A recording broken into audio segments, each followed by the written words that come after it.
नमस्कार, आप देख रहे हैं देवभूमि और आपके साथ मैं हूं अंशिका पाठक। उत्तराखंड कांग्रेस में नेता प्रतिपक्ष को लेकर घमासान जारी है। दिल्ली में चल रहा है नेता प्रतिपक्ष के नाम पर मंथन। अध्यक्ष और नेता प्रतिपक्ष के बीच कुमाऊं गढ़वाल का पेंच भी फंसा है। प्रदेश अध्यक्ष प्रीतम सिंह को नेता प्रतिपक्ष का पद मिल सकता है। कांग्रेस अध्यक्ष का पद कुमाऊं से देने पर भी विचार हो रहा है, लेकिन प्रदेश अध्यक्ष पद से नहीं हटना चाहते हैं प्रीतम सिंह। क्षेत्रीय संतुलन के साथ जातीय संतुलन भी साधना है बड़ी चुनौती। तो कांग्रेस में नेता प्रतिपक्ष को लेकर घमासान जारी। प्रीतम सिंह को नेता प्रतिपक्ष का पद मिल सकता है और इसको लेकर बात की जा रही है, चर्चा किया जा रहा है। अध्यक्ष और नेता प्रतिपक्ष के बीच कुमाऊं गढ़वाल में भी पेच फंसा। प्रदेश अध्यक्ष प्रीतम सिंह को नेता प्रतिपक्ष की जिम्मेदारी देने को लेकर मंथन किया जा रहा है। कांग्रेस में नेता प्रतिपक्ष को लेकर घमासान जारी है। प्रीतम सिंह को नेता प्रतिपक्ष का पद मिल सकता है, लेकिन प्रदेश अध्यक्ष पद से नहीं हटना चाहते हैं प्रीतम सिंह। फिलहाल प्रदेश अध्यक्ष के पद पर है और उनको नहीं हटना है इस पद से, तो लगातार मंथन का दौर जारी है।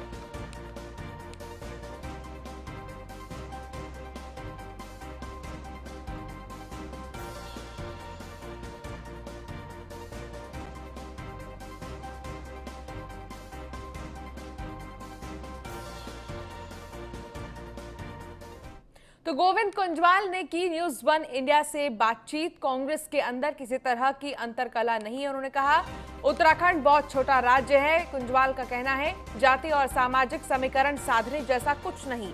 गढ़वाल कुमाऊं की राजनीति को जनता ने नकारा। इसमें लीडर ऑफ अपोजिशन कौन होगा, इसको लेकर लगातार मंथन चल रहा है। आज दूसरे दिन बैठकों का दौर जारी है। अभी तक तय नहीं है कि आखिर किसे लीडर ऑफ अपोजिशन बनाया जाए। इस समय गोविंद सिंह कुंजवाल साहब हमारे साथ मौजूद हैं। सर, लीडर ऑफ अपोजिशन को लेकर के मंथन अभी भी चल रहा है, नाम अभी तक तय नहीं हो पाया, क्या लगता है कसमस क्या है? देखिए, आज बैठक बुलाई गई है और मैं समझता हूँ इस बैठक के बाद कल को संभवतः निर्णय हो जाएगा कि लीडर ऑफ अपोजिशन कौन होंगे।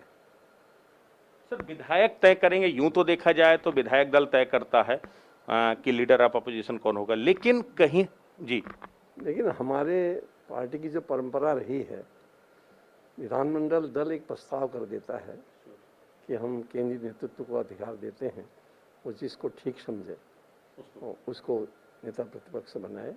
वैसे भी हमारी संख्या 10 है, बहुत बड़ी लड़ाई की बात नहीं है, और 10 में जिसको केंद्रीय नेतृत्व सबको जानते हैं, जिसको ठीक समझेंगे उसके लिए आदेश करेंगे और वो आगे काम करेगा।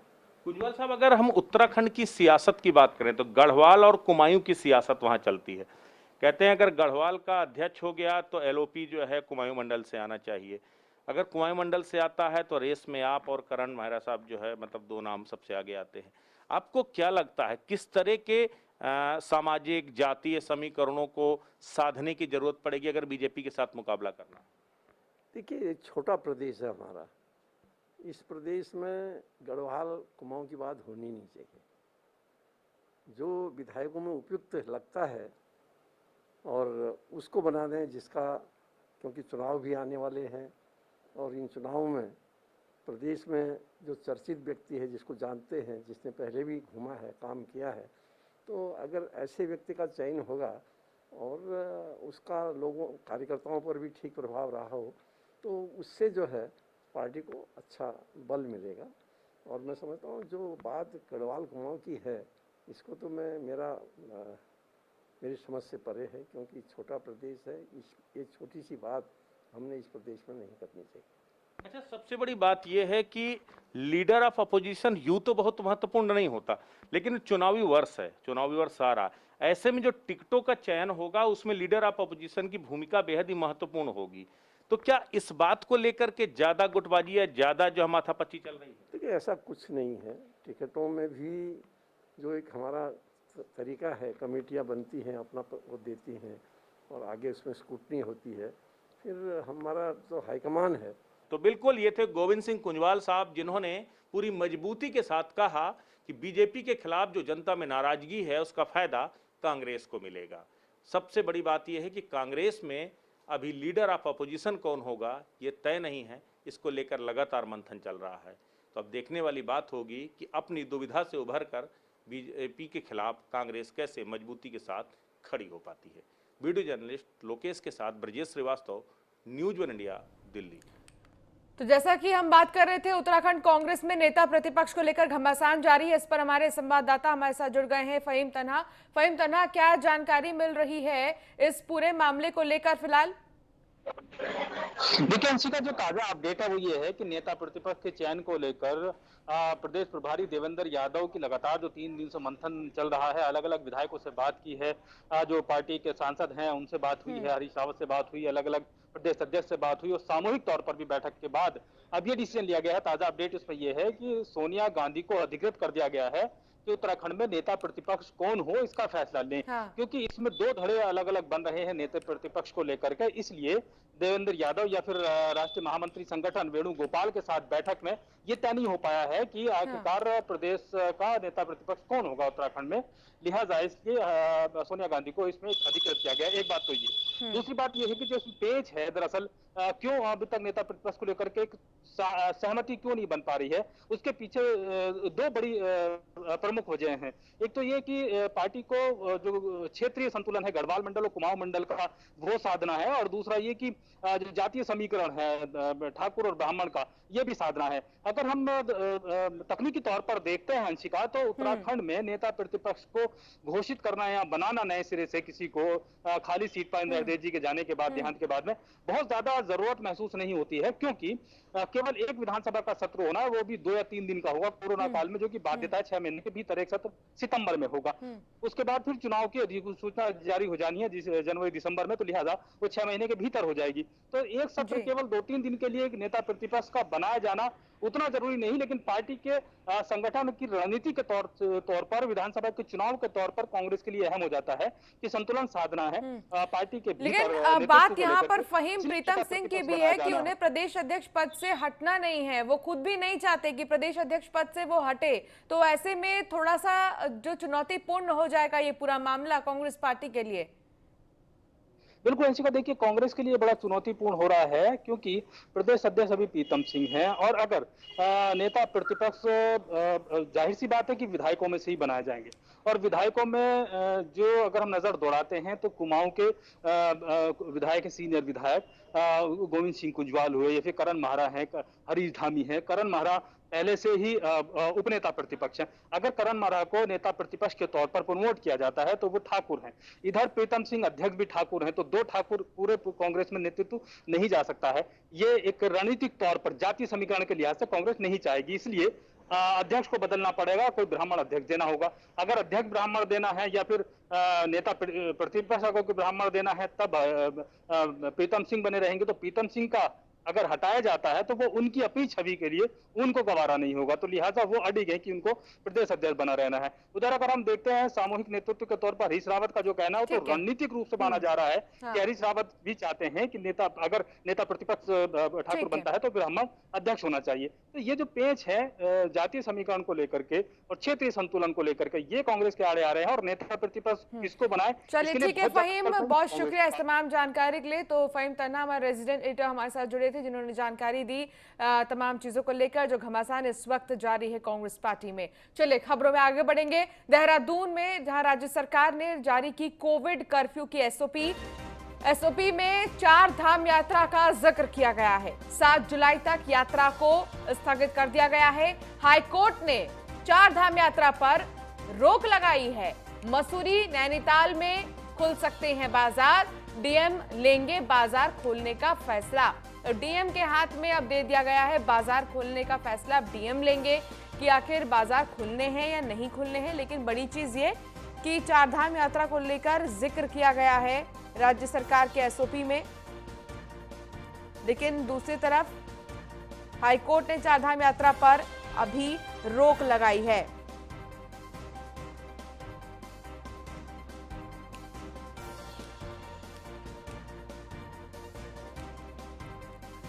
तो वहीं उत्तराखंड में वन विभाग के 2 अफसरों का तबादला कर दिया गया है। सहायक वन संरक्षक कोमल सिंह का उत्तरकाशी से देहरादून ट्रांसफर किया गया है।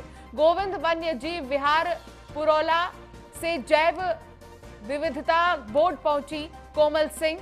सहायक वन संरक्षक देवी प्रसाद बलूनी का मुनि की रेती से पुरौला ट्रांसफर हुआ है।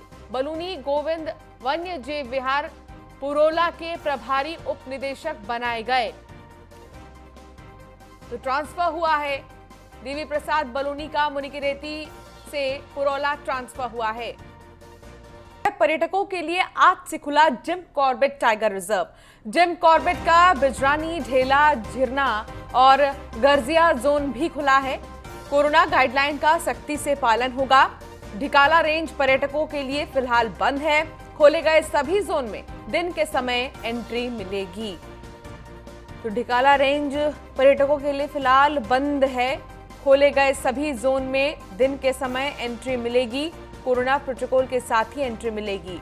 पर्यटकों के लिए आज से खुला Jim Corbett tiger reserve. Jim Corbett का बिजरानी, ढेला, झिरना और गर्जिया कोरोना गाइडलाइन का सख्ती से यहां करना होगा पालन। ढिकाला रेंज पर्यटकों के लिए फिलहाल बंद है। तो खोले गए सभी जोन में दिन के समय ही एंट्री मिलेगी। तो पर्यटकों के लिए आज से खुला Jim Corbett tiger reserve. Jim Corbett का बिजरानी, ढेला, झिरना और गर्जिया जोन भी खुला है। जनपद पौड़ी के मैदानी इलाकों में लगातार चोरी और डकैती की घटनाएं बढ़ती जा रही हैं, जिसको लेकर एसएसपी पौड़ी पी रेणुका देवी की तरफ से मैदानी इलाकों में सघन चेकिंग अभियान चलाने के निर्देश दिए गए हैं। इसी के चलते जनपद के कोटद्वार में चेकिंग के दौरान चौपाया वाहन चुराने आए 3 बदमाशों को पुलिस ने दबोच लिया है और चोरों के पास से हथियार सहित कई अन्य सामग्री बरामद की गई है। अभी कल कोतवाली पुलिस कोटद्वार द्वारा वाहन चेकिंग कर रहे थे। उसमें कुछ लोग संदिग्ध पाया गया था। उनको पूछताछ करने पर, फिर उनको चेकिंग करने पर उनसे 2 वेपन है, इलीगल वेपन एंड 7 राउंड्स हैं, उनसे बरामद हुआ था। फिर उनको खिलाफ मुकदमा भी दर्ज किया था। फिर बाद में उनको इंट्रोगेशन किया था। उसमें हमें ये पता चला था वो तीनों हैं बिजनौर जनपद में वांटेड हैं एंड उसमें एक अभियुक्त हैं राकेश, वो तो रिवॉर्डेड क्रिमिनल भी है वहाँ बिजनौर जनपद का, और ये किसी लूट केस में ये लोग वांटेड हैं एंड हिस्ट्री। उत्तराखंड भले ही अनलॉक का दौर शुरू हो गया है, लेकिन पर्याप्त रोजगार के संसाधन नहीं होने की वजह से तमाम मध्यम वर्गीय परिवार अभी भी रोजी रोटी के संकट से जूझ रहे हैं। ऐसे में स्पर्श गंगा टीम के जरूरतमंद सदस्यों की मदद के लिए संयोजिका सरोज डिमरी ने अपने हाथ आगे बढ़ाए हैं। उन्होंने लगभग 3 दर्जन परिवारों को राष्ट्रीय संयोजिका आरुषि पोखरियाल के माध्यम से राशन की सहायता उपलब्ध कराई है। मैं स्पर्श गंगा के तमाम सदस्यों का बहुत धन्यवाद कर रहा हूँ। समय समय पे ये लोग गंगा की स्वच्छता की बात करें या साफ सफाई की बात करें और सामाजिक दायित्वों का भी आप लोग निर्वहन करते हैं। अनेकों बार आप विभिन्न माध्यमों से अपना उस दायित्व का निर्वहन करते हैं। और आज जिस प्रकार से कोरोना की महामारी है, उसमें ज़रूरतमंद लोगों को, अनेकों लोगों को आपने यहाँ पे भोजन पैकेट देने का काम किया, राशन पैकेट देने का काम किया, साथ में सैनिटाइजर और मास्क भी दिए गए। देर तो हो गई है, हमने इससे पहले भी बांटे हैं और इस समय आज हमने ये चाहा कि हम विधानसभा अध्यक्ष जी के हाथों से बंटवाएं और विधानसभा अध्यक्ष जी का भी सहयोग स्पर्श गंगा को हमेशा मिलता रहता है और आगे भी हम लोग इस तरह से बांटते रहेंगे राशन की किट। हमारे स्पर्श गंगा के जो मध्यम वर्गीय या गरीब वर्ग लोग हैं उनके लिए हमने ये करा सुविधाएं। जैसे कि आप बना हुआ भोजन भी लोगों को घर घर बांटते थे, वो हाँ अभी बना चल रहा है? नहीं, वो अब ख़त्म हो गया क्योंकि मैं जो टिफ़िन सर्विस थी मेरी, वो टिफ़िन सर्विस मेरी उन घरों के लिए थी जिन घरों के कि सब लोग बीमार थे और कोई भोजन बनाने वाला नहीं था। देर तो देहरादून के सोशल एक्टिविस्ट सुभाष शर्मा ने हरिद्वार प्रेस क्लब में प्रेस कॉन्फ्रेंस करते हुए कोविड टेस्ट फर्जीवाड़े मामले पर कुछ खास तथ्य पेश किए। साथ ही जांच अधिकारी सीडीओ सौरभ गहरवार को भी कई अहम दस्तावेज उपलब्ध कराए। मामले में सीडीओ की अध्यक्षता में बनी जांच समिति और पुलिस की एसआईटी जांच कर रही है। आज भी मैंने इसको सीडीओ गहरवार जी से, इसको मैंने डॉक्टर गहरवार से वेरीफाई किया, ये डॉक्टर सेंगर के सिग्नेचर हैं। इन्होंने इस चिट्ठी पर आदेश किए 12/3/2021 को, स्पष्ट है, और उसके बाद ओवर राइटिंग उसके ऊपर 12/1 करी। ये मैं इसको ऐसे प्रूव कर सकता हूँ। ये उस सिग्नेचर वाले हिस्से को जब आप एनलार्ज करते हैं तो आप इसका ठीक से फोटोग्राफ ले लीजिए। ये 12/3/2021 था और इस 12/3/2021 को इन्होंने ओवर राइटिंग करके 12/1 बनाया। यानी ये दिखाने की कोशिश की गई ये भारतीय जनता पार्टी का अंतर्द्वंद है और यहीं से सारा फ्रॉड शुरू होता है कि ये पुराने मुख्यमंत्री के कार्यकाल का है। तो वहीं मसूरी में उप जिला चिकित्सालय में स्वास्थ्य सुविधाओं की भारी कमी को लेकर महिला कांग्रेस कार्यकर्ताओं ने धरना दिया है और मसूरी कांग्रेस के अध्यक्ष जसबीर कौर के नेतृत्व में यह धरना प्रदर्शन किया गया है। बता दें कि अस्पताल परिसर में सरकार के खिलाफ महिलाओं ने जमकर नारेबाजी भी की। इस मौके पर सरकार से उप जिला चिकित्सालय में operation theatre, CT scan machine के साथ साथ सभी तरह की स्वास्थ्य सुविधाएं उपलब्ध कराने की मांग की गई है। मामले में जसबीर कौर का कहना है कि सरकार की तरफ से उपजिला चिकित्सालय का निर्माण कराया गया था, लेकिन वर्तमान की बीजेपी सरकार द्वारा आज महिला कांग्रेस द्वारा धरना प्रदर्शन इसलिए किया गया क्योंकि पूर्व में जो लोकसभा चुनाव हुए थे उस समय भाजपा सरकार ने आनंद फानंद में ये जो डिब्बा है ये जनता को सौंप दिया था, जबकि यहाँ पर बिजली पानी भी उपलब्ध नहीं था। और उस समय उन्होंने जनता को रिझाने के लिए, वोट हासिल करने के लिए हॉस्पिटल जो है मसूरी की जनता को दे दिया, जिसके अंदर कि सिर्फ मरीजों से खिलवाड़ हो रहा है और कोई सुविधा नहीं दी जा रही। यहाँ पर एकमात्र जो एक टीकाकरण बच्चों का होता है उसके अलावा यहाँ पर कोई सुविधा नहीं है, क्योंकि गर्भवती महिलाएं जब यहाँ पर दर्द में तड़पती हो जाती है उस समय उनको देहरादून रेफर कर दिया जाता है, क्योंकि यहाँ पर ऑपरेशन थिएटर की कमी है, यहाँ पर सर्जन नहीं है और कहा जाता है कि यहाँ पर 22 डॉक्टर्स की नियुक्ति हो चुकी है। मसूरी में स्वास्थ्य सुविधाओं को लेकर है, जिस तरीके से मसूरी के अंदर महिलाओं के प्रसव की सुविधा उपलब्ध नहीं है, एक आम प्रसव के लिए महिला को यहाँ से जो है 50 किलोमीटर देहरादून जाना पड़ता है। ये बुनियादी इसको लेकर धरना यहाँ पे दिया है। सीटी स्कैन जो मशीन यहाँ पर मसूरी इतना बड़ा हॉस्पिटल है उसको लेकर धरना दिया है। यहाँ पर जो एक्सरे की मशीनें नहीं है उसको लेकर धरना दिया है। ये किस तरीके स्वास्थ्य सेवाओं का निजीकरण हो रहा है उसको लेकर धरना दिया है।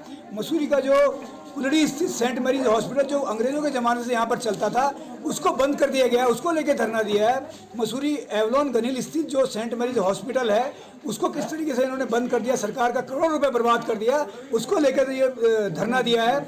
मसूरी में आकर मात्र भाजपा के लोग किस तरीके से स्वास्थ्य सेवाओं के नाम पर राजनीतिकरण करते हैं उसको लेकर धरना दिया है। तो ऋषिकेश कोतवाली पुलिस ने शहर में हुई 3 टप्पेबाजी की वारदातों का खुलासा कर दिया है। पुलिस ने वारदात करने वाले सांसी गैंग के 3 टप्पेबाजों को गिरफ्तार कर उन्हें जेल भेज दिया है। शातिरों के कब्जे से पुलिस ने 1.5 लाख रुपए नकदी भी बरामद किए। पूछताछ में आरोपियों ने अपने 2 साथियों के शामिल होने के बाद भी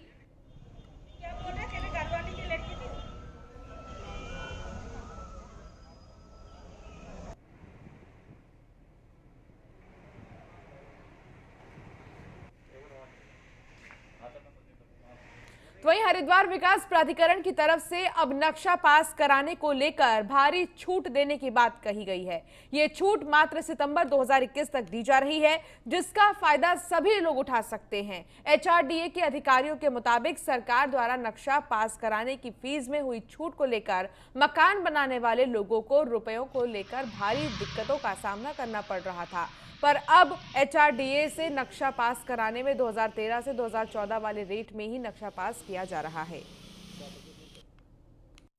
ओटीएस वन टाइम सेटलमेंट योजना 2021 पहले 2019 में आई थी, अब 2021 में जो है सरकार द्वारा, हमारी मंत्री सरकार द्वारा जो है इसको लागू किया गया है।